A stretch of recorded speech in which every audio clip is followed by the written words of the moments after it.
বসিরহাটের হিঙ্গলগঞ্জে বিএসএফ ক্যাম্পে আগুনে পুড়ে মৃত জওয়ানের জ্যোতিরাম সিং এবং বিএসএফ এর এএসআই র্যাঙ্কে তিনি ছিলেন এবং দমকল এবং হিঙ্গলগঞ্জ থানার তৎপরতায় আগুন নিয়ন্ত্রণে আসে বলে জানা যাচ্ছে। আপনাদের জানিয়ে রাখবো যে বসিরহাটের হিঙ্গলগঞ্জে বিএসএফ ক্যাম্পে আগুন।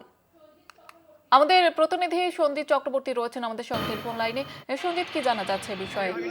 দেখো, উত্তর চব্বিশ পরগনা যে হিঙ্গলগঞ্জ থানা রয়েছে, পাঁচটা 77 নম্বর যে ব্যাটালিয়ান রয়েছে, সেই ব্যাটালিয়ানের যে পেট্রোল রাখা ঘর, অর্থাৎ যে পেট্রোল মিক্স করে গাড়ি করে সেই ঘরে রাখা ছিল, সে আর সকাল ঠিক 9টা থেকে 9:30টার মধ্যে সেই ঘরে আচমকা কিন্তু আগুন লেগে যায় এবং যে ব্যারেল ছিল সে ব্যারেলগুলো বিস্ফোরণ হতে শুরু করে। মুহূর্তের মধ্যে সেই আগুন একেবারে পুরো ঘর, মানে বিশেষ করে পুরো ছাই হয়ে যায়।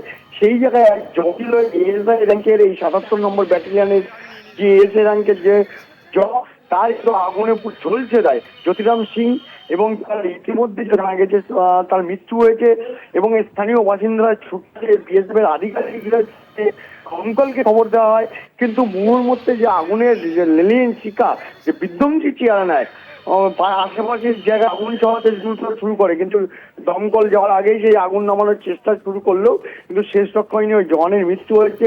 ইতিমধ্যে এই মৃত্যুর পিছনে কি কারণ রয়েছে, পেট্রোল ঘর রাখার ঘরের যে শর্ট সার্কিট আগুন, অন্য কোনো অন্তত ঘাত আছে কিনা সেটাও তদন্তকারীরা দেখে দিতে পারছে। ইতিমধ্যে বিএসএফ এর পক্ষ থেকে কিন্তু একটা তদন্ত কমিশন তৈরি করা হয়েছে।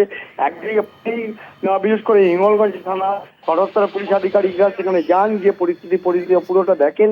পুরোটাই বিষয় ইতিমধ্যে একদিকে পুলিশ, অন্যদিকে দমকল, পাশাপাশি বিএসএফ এর আধিকারিকরা পুরো বিষয় কি কারণে আগুন লাগলো, কত লিটার অর্থাৎ কত তেল মজুত করা ছিল, এটাও তদন্তকারীরা দেখে নিতে চাইছে।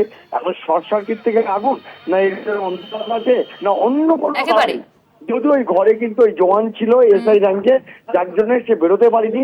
এই একেবারে দমবন্ধ হয়ে আগুনের বিধ্বংসী চেয়ারে কিন্তু তার ঝলসে মৃত্যু হয়েছে বলে এমনটা তদন্তকারীরা মনে করছেন। ধন্যবাদ সঞ্জিত।